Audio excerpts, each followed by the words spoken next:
क्या आपने कभी सोचा है कि हमारे घर में जो संतान जन्म लेती है वह केवल शरीर मात्र नहीं होती, वह एक विशेष उद्देश्य, एक पूर्व संस्कार और एक रहस्यमयी यात्रा की परिणति होती है।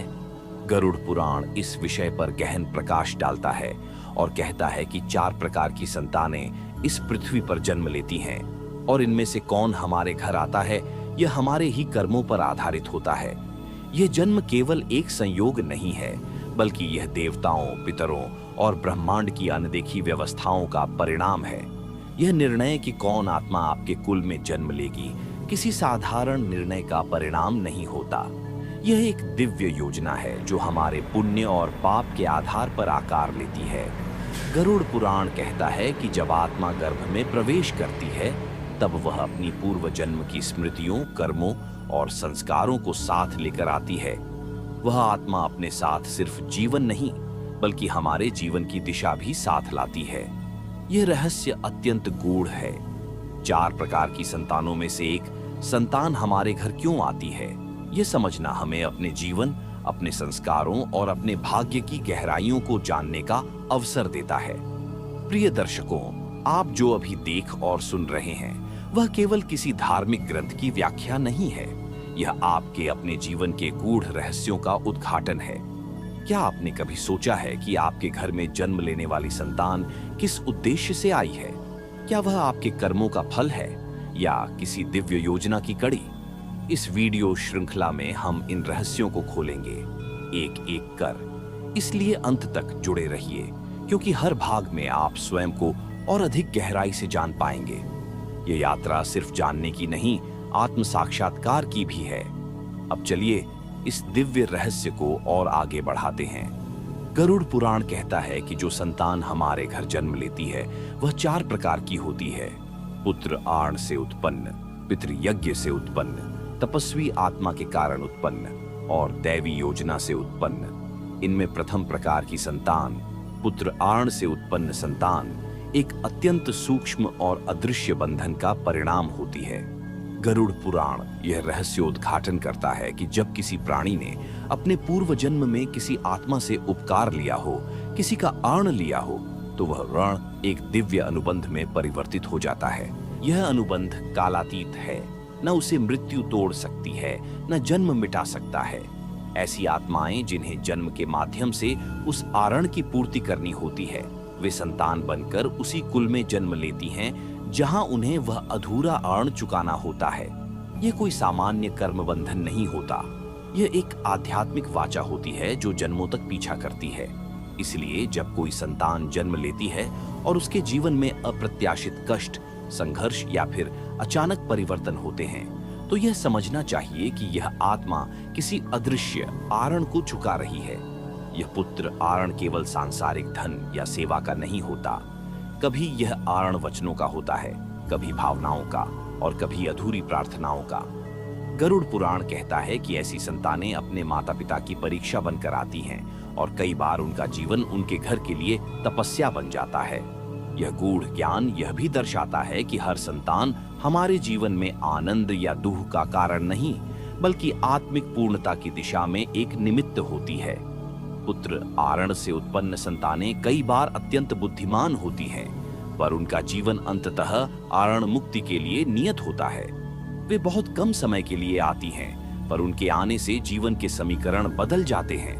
अब प्रश्न यह उठता है, यदि पुत्र आरण से उत्पन्न संतानें आत्मिक बंधन से बंधी होती हैं, तो दूसरे प्रकार की संतानें, पितृयज्ञ से उत्पन्न संतानें, किस प्रकार की होती हैं? पितृयज्ञ से उत्पन्न संतानें वे होती हैं जो हमारे पूर्वजों की अधूरी साधनाओं, यज्ञों और आशाओं का फल होती हैं। गरुड़ पुराण में वर्णित यह दूसरा प्रकार अत्यंत रहस्य से परिपूर्ण है। जब कोई वंशज अथवा कुल अपने पितरों के आरण से मुक्त नहीं होता, जब उनके द्वारा किए गए यज्ञ, दान, तप अथवा व्रत अधूरे रह जाते हैं, तो वे आत्माएं ब्रह्मांडीय नियम के अनुसार पुनः उसी कुल में अवतरित होती हैं। वे संतानें बनकर आती हैं, लेकिन उनके आने का उद्देश्य सांसारिक सुख नहीं, बल्कि आध्यात्मिक समर्पण और पूर्वजों की इच्छा पूर्ति होता है। यह आत्माएं किसी साधारण गृहस्थी की देन नहीं होती, ये उस अग्नि का परिणाम होती हैं जो कभी हवन कुंड में जली थी। उस मंत्र का विस्तार होती है जो अधूरा छूट गया था, और उस भावना की परिणति होती है जो पीढ़ियों से प्रतीक्षा कर रही थी। इन संतानों का जन्म ही एक प्रकार की आहुति है जो देवताओं और पितृलोक की अदृश्य शक्ति को तुष्ट करने के लिए होती है। इनकी उपस्थिति घर में एक विशेष ऊर्जा लेकर आती है। इन बच्चों की प्रवृत्तियां अलग होती हैं। वे अल्पायु में ही धार्मिक रुझान दिखाते हैं, ध्यान व जप की ओर आकर्षित होते हैं, और कई बार अनजाने में ही पितरों की स्मृतियों से जुड़े संकेत देते हैं। ये संतानें कई बार घर के उस सदस्य का पुनर्जन्म होती हैं जिसने अपने जीवन में किसी महान कार्य की नींव रखी थी लेकिन उसे पूरा न कर सका। इनके साथ जुड़ी चेतना एक तरफा नहीं होती, यह द्विपक्षीय अनुबंध होता है। वे माता पिता जो ऐसे यज्ञों की पृष्ठभूमि में होते हैं, उन्हें अनजाने ही इन आत्माओं को आमंत्रित करने का माध्यम बनाया जाता है, और जब वे जन्म लेते हैं तब उनका जीवन अनजाने ही उन अधूरी साधनाओं की पूर्ति की ओर अग्रसर होता है। ये जानना भी अत्यंत महत्वपूर्ण है कि इन संतानों का जन्म केवल एक गृहस्थ के कर्मफल का नहीं, बल्कि पूरे कुल की चेतना और उसके आध्यात्मिक स्तर का परिचायक होता है। वे घर जिनमें यज्ञ, ब्रह्मचर्य और संस्कारों की उपस्थिति होती है, वही ऐसे आत्माओं को खींच पाने में सक्षम होते हैं। अब जब हमने पितृयज्ञ से उत्पन्न संतान का रहस्य जाना, तो अगला प्रश्न उठता है, वह तीसरा प्रकार कौन सा है जो तपस्वी आत्मा के रूप में जन्म लेता है? वह केवल संतान नहीं, बल्कि एक दिव्य ऊर्जा का वाहक होता है जो पृथ्वी पर विशिष्ट उद्देश्य लेकर आता है। गरुड़ पुराण की दृष्टि में यह तीसरा प्रकार अत्यंत विलक्षण और दुर्लभ होता है। ये आत्माएं उन उच्च लोकों से आती हैं जहां साधना पूर्ण हुई है, परंतु एक शेष कार्य, एक अधूरी सीख या लोक कल्याण की अग्नि उन्हें पुनः इस मृत्युलोक की ओर खींच लाती है। इन संतानों का जन्म आध्यात्मिक पुनरावृत्ति नहीं, बल्कि ब्रह्मांडीय योजना का सटीक क्रियान्वयन होता है। ये बालक जब गर्भ में आते हैं तब उनकी चेतना सामान्य भ्रूण की तरह सीमित नहीं होती। वे गर्भकाल में भी मां के विचारों, उसके कर्मों और वातावरण की गूढ़ तरंगों को आत्मसात करते हैं। उनके जन्म से पूर्व ही ब्रह्मांड में कंपन होता है। स्वप्नों में देवी देवताओं के संकेत, वातावरण में असामान्य शांत ऊर्जा और कई बार चमत्कारी घटनाएं घटती हैं। ये तपस्वी आत्माएं आत्मानुशासन, मौन और वैराग्य के प्रतीक होती हैं। बचपन से ही इनमें वैदिक ज्ञान की ओर झुकाव, रहस्यमयी प्रकृति और गहन अंतर्दृष्टि की क्षमता होती है। वे स्वाभाविक रूप से ध्यान मग्न हो जाते हैं और उनके आसपास एक चित्ताकर्षक चुंबकीय क्षेत्र विकसित हो जाता है। इनका उद्देश्य केवल परिवार की सेवा नहीं होता, बल्कि वे किसी विशिष्ट उद्देश्य को पूर्ण करने के लिए अवतरित होती हैं। यह उद्देश्य प्रायः उनके किशोर अवस्था तक स्पष्ट होने लगता है। कोई महान विचारक बनता है, कोई संत, कोई ज्ञान दृष्टा, और कोई तो स्वयं को चुपचाप आत्मसमर्पण में खपा देता है।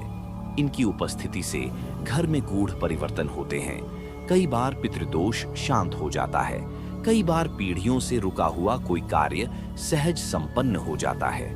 ये संतानें परिवार का भाग्य होते हुए भी किसी दिव्य सत्ता की प्रकट इच्छा होती है। जब हम इन संतानों के गूढ़ स्वरूप को समझते हैं, तो अगला रहस्य और भी ऊंचाई पर हमें ले जाता है। वह चौथा प्रकार, जिसे गरुड़ पुराण दैवी योजना से उत्पन्न संतान कहता है, जो स्वयं ईश्वरीय आदेश से किसी विशेष युग धर्म को स्थापित करने के लिए भेजी जाती है।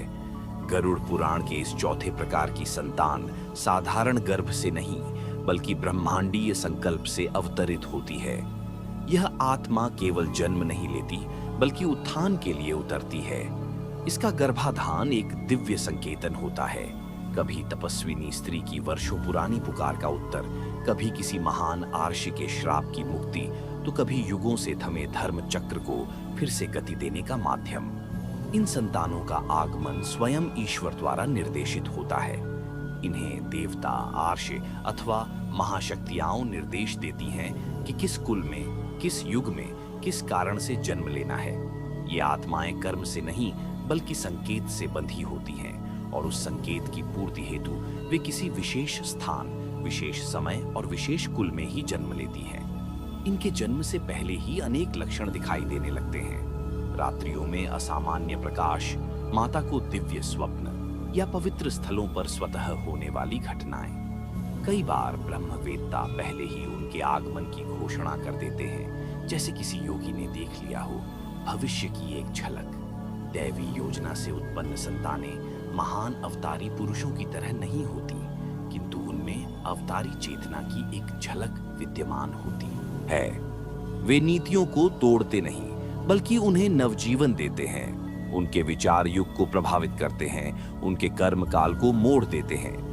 वे असंभव को संभव करने वाले और सामान्य को असामान्य बना देने वाले होते हैं। कभी वे समाज के सुधारक बनते हैं, कभी अज्ञानी को ज्ञान का दीपक देने वाले, तो कभी चुपचाप पृथ्वी पर कुछ अज्ञात संतुलन बनाए रखने के लिए उपस्थित रहते हैं। उनकी उपस्थिति से धर्म, करुणा और विवेक का विस्तार होता है। ऐसी संतानों का जीवन कभी सरल नहीं होता, क्योंकि वे ईश्वर की इच्छा के वाहक होते हैं। इसलिए उनके जीवन में असाधारण चुनौतियां भी होती हैं, जिनसे वे न केवल स्वयं ऊपर उठते हैं, बल्कि संसार को भी नई दिशा देते हैं। अब जब ये चारों प्रकार की संतानें स्पष्ट हो गईं, तो यहाँ से गरुड़ पुराण का वह गूढ़ पक्ष खुलता है, जहाँ बताया गया है कि किस प्रकार इन संतानों की उपस्थिति घर, कुल और वंश की गति को बदल देती है। क्योंकि हर आत्मा अपने साथ एक विशेष ऊर्जा, एक अदृश्य गति और नियति की धारा लेकर आती है। गरुड़ पुराण इस रहस्य से पर्दा उठाता है कि जब कोई आत्मा संतान रूप में जन्म लेती है, तो वह अकेली नहीं आती। वह अपने साथ अतीत के संस्कार, भविष्य की संभावनाएं और वर्तमान की परीक्षा लेकर आती है। हर संतान अपने कुल की धारा में एक नया प्रवाह जोड़ती है और उसकी उपस्थिति से वंश का ऊर्ध्वगामी या अधोगामी स्वरूप निश्चित होता है। यह आत्मा मात्र एक बालक नहीं होती, यह ऊर्जा का एक केंद्र होती है, जिसे सूक्ष्म लोकों से निर्देश प्राप्त होता है। जैसे एक शांत सरोवर में पत्थर गिरने से तरंगें फैलती हैं, वैसे ही उस आत्मा के जन्म से पूरे परिवार के कर्म चक्र में कंपन उत्पन्न होता है। किसी कुल में जब कोई विशिष्ट संतान जन्म लेती है, तो उसका प्रभाव केवल माता पिता तक सीमित नहीं रहता, वह पितरों की गति को भी बदल सकता है, कुल देवताओं की कृपा को पुनः जागृत कर सकता है। गरुड़ पुराण बताता है कि कुछ आत्माएं अपने साथ वंश की रक्षा का भार लेकर आती हैं। उनके आने से कुल में व्याधियां शांत हो जाती हैं, अशांति समाप्त हो जाती है और लंबे समय से रुके हुए कार्य सहज गति में आ जाते हैं। लेकिन यह गति एक दैवीय गणना से नियंत्रित होती है। जो आत्मा जिस शक्ति से जुड़ी होती है, वह शक्ति ही उसके माध्यम से कार्य करती है। कभी वह आत्मा अपने कुल को ऊपर उठाने आती है, तो कभी किसी शाप को काटने। किसी आत्मा का जन्म केवल जीवन देने के लिए नहीं होता, कभी वह मृत्यु का कारण बनकर शुद्धिकरण का माध्यम भी बनती है। इसलिए गरुड़ पुराण हमें चेतावनी देता है, संतान को केवल ममता की दृष्टि से नहीं, चेतना की दृष्टि से भी देखना चाहिए। इस ज्ञान का अगला आयाम और भी रहस्यमयी है। जब कोई संतान बार बार एक ही कुल में जन्म लेती है, तो वह किन कारणों से होता है? क्या कोई आत्मा वंश की परिक्रमा में बंध जाती है? क्योंकि कभी कभी आत्मा पुनः पुनः उसी कुल में लौटती है, जहां उसका अर्ण, प्रेम या अधूरी साधना उसे खींचती है। यह बात केवल पुनर्जन्म की नहीं है, यह बात उस गूढ़ आकर्षण की है जिसे गरुड़ पुराण वंश चक्र कहता है।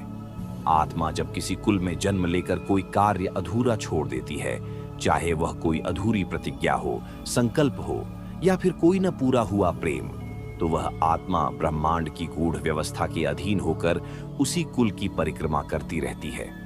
यह आत्मा फिर से उसी घर की किसी कोख को चुनती है, जहां उसकी अधूरी चेतना फिर से शरीर धारण कर सके।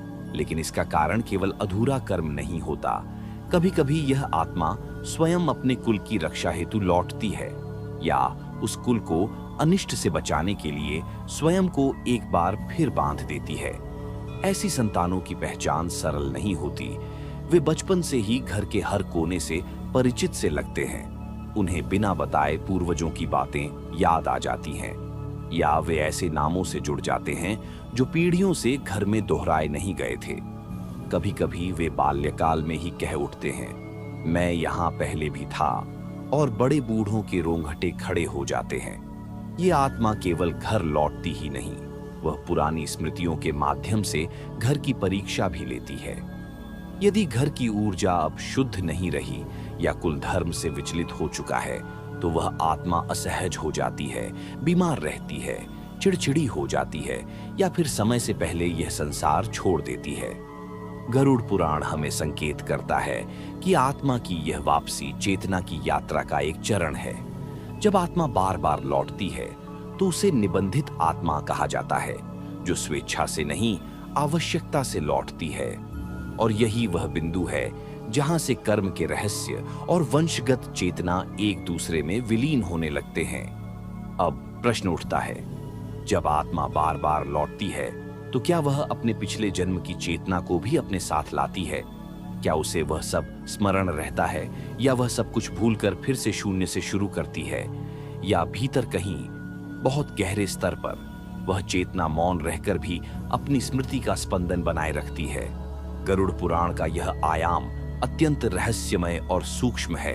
आत्मा जब पुनर्जन्म लेती है तो वह सब कुछ नहीं भूलती, बल्कि वह स्मृति जो बाह्य रूप से मिट जाती है, अंतरात्मा की गहराइयों में छिपी रहती है। उसे हम सूक्ष्म संस्कार कहते हैं, जो देह तो बदल जाने के बाद भी आत्मा के साथ चिपके रहते हैं, जैसे किसी संगीत की अदृश्य ध्वनि हवा में सदा तैरती है। यह सूक्ष्म स्मृति न तो शब्दों में बंधी होती है, न ही वह दृश्य की भांति स्पष्ट होती है। यह एक कंपन की तरह होती है जो आत्मा को किसी विशेष व्यक्ति, स्थान या कार्य की ओर खींचती है। कभी कोई बालक एक विशेष वाद्य यंत्र को पहली बार देखकर ही सहज रूप से बजाने लगता है, या कोई बालिका बिना सीखे शास्त्रों के श्लोकों को उच्चारित करती है, तो ये संकेत होते हैं कि उनकी चेतना ने उस ज्ञान को पहले ही छुआ है। ऐसी संतानें स्वयं नहीं जानती कि वे क्या स्मरण कर रही हैं, परंतु उनके स्वभाव, निर्णय और आकर्षण उसी पूर्व जन्म की गूढ़ चेतना से संचालित होते हैं। उन्हें अक्सर पुराने तीर्थों से लगाव होता है, कुछ विशिष्ट स्थानों पर वे भाव विभोर हो जाते हैं, या कोई विशेष समय पर उनके भीतर एक असामान्य शांति या विकलता उत्पन्न होती है। यह रहस्य केवल स्मृति का नहीं है, यह उस अदृश्य सूत्र का है जो आत्मा को काल, स्थान और शरीर के पार जोड़ता है। इसी कारण से गरुड़ पुराण कहता है कि पुनर्जन्म केवल शरीर का नहीं, चेतना की यात्रा का अध्याय होता है। वह चेतना पुनः अवसर पाकर उसी मार्ग को पूर्ण करने का प्रयत्न करती है जिसे वह किसी कारण अधूरा छोड़ आई थी। लेकिन यह स्मृति अगर जागृत हो जाए तो क्या होता है? क्या कोई संतान अपने पूर्व जन्म को पहचान सकती है? क्या चेतना की वह डोर टूट सकती है जो आत्मा को बार बार बांधती है? या उस डोर को यदि पहचान लिया जाए तो आत्मा स्वयं को मुक्त भी कर सकती है और इस जन्म को अंतिम बना सकती है। यह वही बिंदु है जहां गरुड़ पुराण पूर्णतया रहस्य में प्रवेश करता है। आत्मा के भीतर छिपी चेतना यदि अपने पूर्व जन्म की डोरों को पहचान ले तो वह केवल अपने वंश या कर्तव्य से नहीं जुड़ी रहती, बल्कि वह मुक्ति के मार्ग पर अग्रसर हो जाती है। यह पहचान कोई सामान्य बौद्धिक स्मरण नहीं, बल्कि एक अंतरात्मिक जागरण होता है, जैसे सहसा कोई चिंगारी बुझती राख में प्रकट हो जाए। यह वह अवस्था होती है जिसे शास्त्र वासनाक्षय और संस्कार विमोचन कहते हैं। आत्मा अपने भीतर गूंजते अदृश्य स्वर को सुनने लगती है। उसे यह बोध होने लगता है कि वह कौन थी, कहां से आई थी और इस जन्म में उसका उद्देश्य क्या है। और यही बोध उसे साधारण मानव से विशिष्ट चेतना की ओर ले जाता है। ऐसी संतानें जब जागृत होती हैं तो वे समाज में भिन्न दिखाई देती हैं। वे लोगों के व्यवहार, घटनाओं और शब्दों के पीछे छिपे गूढ़ संकेतों को पढ़ लेती हैं। उन्हें प्रतीकों में सत्य दिखता है, मौन में संवाद मिलता है और सपनों में मार्गदर्शन प्राप्त होता है। ये बालक अक्सर तारे देखकर मौन हो जाते हैं और बहती हवा से जैसे संवाद करते हैं। गरुड़ पुराण कहता है कि ये आत्माएं यदि अपने भीतर के इस बोध को पूर्ण रूप से स्वीकार कर लें तो उन्हें संसार में कुछ भी बांध नहीं सकता। फिर वे वासना, मोह, लोभ, भय और जन्म मृत्यु के चक्र से ऊपर उठ जाती हैं। वे मुक्त होते हुए भी इस संसार में विचरण करती हैं, केवल इसलिए कि दूसरों को भी इसी मार्ग की ओर ले जा सकें। परंतु यह अवस्था दुर्लभ है। क्योंकि आत्मा को स्वयं को पहचानना कठिन है। माया, मोह और दैहिक बंधन उसे बार बार भ्रमित करते हैं। फिर भी यदि वह आत्मा साहसपूर्वक अपने भीतर झांके तो उसे अपने भीतर ही वह दिव्य दीप दिखाई देता है जो सभी जन्मों का स्मरण है। अब प्रश्न यह उठता है कि यदि कोई आत्मा मुक्त हो जाए फिर भी जन्म क्यों लेती है? क्या कभी कभी मुक्त आत्माएं भी किसी कारणवश लौटती हैं? और यदि लौटती हैं तो उनका उद्देश्य क्या होता है? क्योंकि जब मुक्त आत्मा लौटती है तो वह कर्म के कारण नहीं, करुणा के कारण लौटती है, एक युग धर्म को पूर्ण करने के लिए। ये वही क्षण होता है जहां आत्मा साधारण नहीं, बोधिसत्व की तरह कार्य करती है। वह मोक्ष पा लेने के बाद भी वापस लौटती है, क्योंकि वह देखती है कि संसार अब भी अंधकार में डूबा है। यह वापसी त्याग है, यह पुनर्जन्म तप है, और यह जीवन केवल सेवा नहीं, एक गहन तपस्या बन जाता है। गरुड़ पुराण इसको दिव्य संकल्प आत्मा कहता है। ऐसी आत्मा जो लोकहित के लिए जन्म को स्वीकार करती है। उसकी चेतना पूर्ण होती है, उसका दृष्टिकोण शून्य से अनंत तक होता है, और उसका जीवन एक मंत्र की भांति कंपन करता है। वह संतान बनकर आती है, पर उसकी आंखों में जन्मों की गहराई होती है, उसकी चुप्पी में ब्रह्मांड की प्रतिध्वनि। ऐसी आत्माओं को पहचानना कठिन होता है। वे कभी गहन मौन में डूबी होती हैं, तो कभी सामान्य जन की तरह हंसती बोलती हैं, परंतु उनके कर्म, उनके निर्णय और उनका मार्ग कुछ अलग ही होता है। वे संसार में होते हुए भी उससे परे होते हैं। वे संबंधों से जुड़ते हैं, पर उनमें बंधते नहीं। वे कार्य करते हैं, पर फल में लिप्त नहीं होते। गरुड़ पुराण में यह भी कहा गया है कि जब पृथ्वी पर धर्म का संतुलन डगमगाने लगता है, तब ऐसी मुक्त आत्माएं स्वतः प्रेरित होकर जन्म लेती हैं। वे गुरु बनकर, माता पिता बनकर, मित्र बनकर या एक सामान्य संतति के रूप में आती हैं, परंतु उनके जीवन की प्रत्येक दिशा किसी महान उद्देश्य की ओर इंगित करती है। यह संतति जब अपने कार्य को पूर्ण कर लेती है, तब वह मृत्यु को भी एक साधना के रूप में स्वीकार करती है। वह देह को त्यागती है जैसे कोई आर्ष समाधि लेता है, शांत, निर्वेद और प्रकाशित। अब यह जानना शेष है कि गरुड़ पुराण में जिस आत्मा की गति की चर्चा की गई है, वह मृत्यु के पश्चात कहाँ जाती है, कौन से लोक उसके लिए निर्धारित होते हैं, और कौन सी चेतना किस मार्ग से गुजरती है। क्योंकि मृत्यु के बाद आत्मा जिस दिशा में अग्रसर होती है, वह केवल उसके कर्म से नहीं, उसकी चेतना की गहराई से निर्धारित होती है। गरुड़ पुराण में मृत्यु केवल शरीर का अंत नहीं, बल्कि चेतना के विभिन्न स्तरों की यात्रा का एक द्वार माना गया है। यह द्वार स्वयं ब्रह्मांडीय नियमन का हिस्सा है, जहां आत्मा के गूढ़ स्वरूप, उसके कर्मों और उसके अंतरात्मा की गहनता के आधार पर उसे एक विशेष लोक की ओर मार्गदर्शन किया जाता है। मृत्यु के बाद आत्मा एक सूक्ष्म झरने की तरह प्रवाहित होती है, जो उस धारा की दिशा लेती है जिसमें उसकी आंतरिक ऊर्जा सबसे अधिक सघन होती है। यदि आत्मा का बंधन अधिक घना और बाधक होता है, तो वह पाताल लोक की ओर आकर्षित होती है, जहां उसे पुनः जन्म के चक्र में उलझने का अवसर मिलता है। परंतु यदि चेतना की गहराई और शुद्धता उच्चतम स्तर पर होती है, तो आत्मा स्वर्गीय लोक या मोक्ष मार्ग की ओर प्रस्थान करती है, जहां उसे शाश्वत शांति और अनंत आनंद का अनुभव होता है। यहां आत्मा का अनुभव केवल व्यक्तिगत नहीं होता, वह ब्रह्मांडीय चेतना के विस्तार का हिस्सा बन जाती है। गरुड़ पुराण कहता है कि मृत्यु के बाद का यह मार्ग स्वाभाविक नहीं, बल्कि कर्म और ज्ञान के संयोजन से निर्धारित होता है। आत्मा की यात्रा में अनेक मंत्रित लोक होते हैं, कुछ ज्ञात, कुछ अज्ञात, जो आत्मा के विकास के विभिन्न चरणों को चिह्नित करते हैं। यह यात्रा जैसे रहस्यमय नदी की धारा हो जो अनंत समुद्र की ओर बहती है। मार्ग में आत्मा को अनेक प्रतीकों और चिन्हों से गुजरना होता है, कुछ प्रेरक, कुछ चुनौतीपूर्ण। गरुड़ पुराण बताता है कि इन मार्गों पर आत्मा की स्वतंत्र इच्छा कम, उसके संस्कारों और कर्मों का प्रभुत्व अधिक होता है। कभी कभी आत्मा को तर्पण या पुण्य कर्मों के माध्यम से मार्ग प्रशस्त किया जाता है, ताकि वह उस बाधा को पार कर सके जो उसे पुनर्जन्म के चक्र में बांधती है। इसीलिए पितरों को तर्पण देना और धार्मिक अनुष्ठान करना केवल परंपरा नहीं, बल्कि आत्मा की गहन यात्रा में सहायक साधन है। अब यह समझना अत्यंत महत्वपूर्ण हो जाता है कि इन लोगों की यात्रा के पश्चात भी आत्मा का अंतिम लक्ष्य क्या होता है। क्या कोई अंतिम स्थिरता है, या यात्रा अनंत काल तक चलती रहती है, या फिर कहीं कोई ऐसा बिंदु होता है जहां से आत्मा मुक्त होकर सर्वशक्तिमान में विलीन हो जाती है। गरुड़ पुराण के अनुसार यह अंतिम बिंदु वह परम यात्रा है जहां आत्मा का असीम संघर्ष समाप्त हो जाता है और वह अपने मूल स्वरूप ब्रह्मांडीय चेतना के सागर में विलीन हो जाती है। इसे मोक्ष या निर्वाण कहा जाता है, जो न केवल मृत्यु के चक्र से मुक्ति है, बल्कि सभी द्वैतों का अंत और शाश्वत एकत्व का अनुभव है। यह अनुभव कोई बाहरी घटना नहीं, बल्कि आंतरिक जागृति की वह अवस्था है जिसमें आत्मा स्वयं को निराकार, अनंत और निर्विवाद पाती है।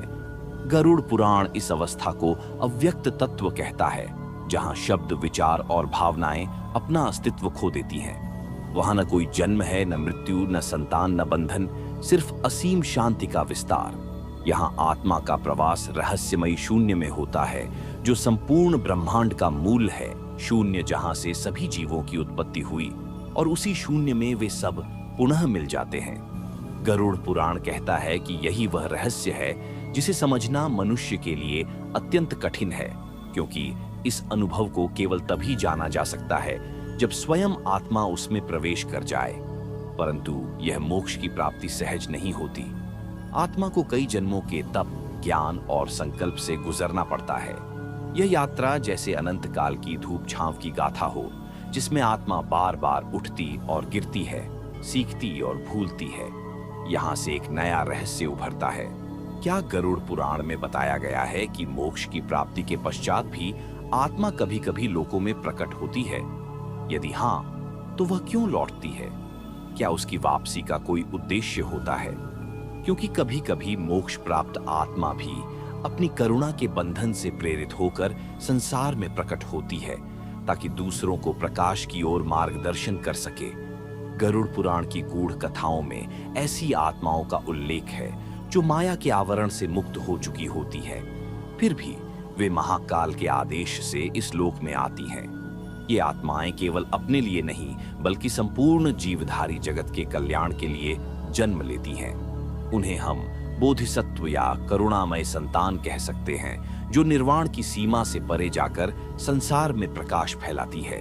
ये आत्माएं साधारण जीवों की तरह दिखाई पड़ती हैं, पर उनके अंदर ब्रह्मांडीय ज्ञान की गंगा बहती है। वे मौन में भी मंत्रों की गूंज लिए होती हैं, और उनके शब्द कभी कभी पहाड़ों की गूंज की तरह गूढ़ अर्थ प्रकट करते हैं। उनके दृष्टिकोण में समय और स्थान की सीमाएं विलीन हो जाती है, और वे एक पल में अनेक युगों की कहानी समेटे होते हैं। ऐसी संतानें घर परिवार में जन्म लेती हैं, पर वे परिवार की सीमाओं से परे एक व्यापक दायित्व वहन करती हैं। उनकी हर क्रिया, हर निर्णय एक दिव्य नियति से निर्देशित होता है।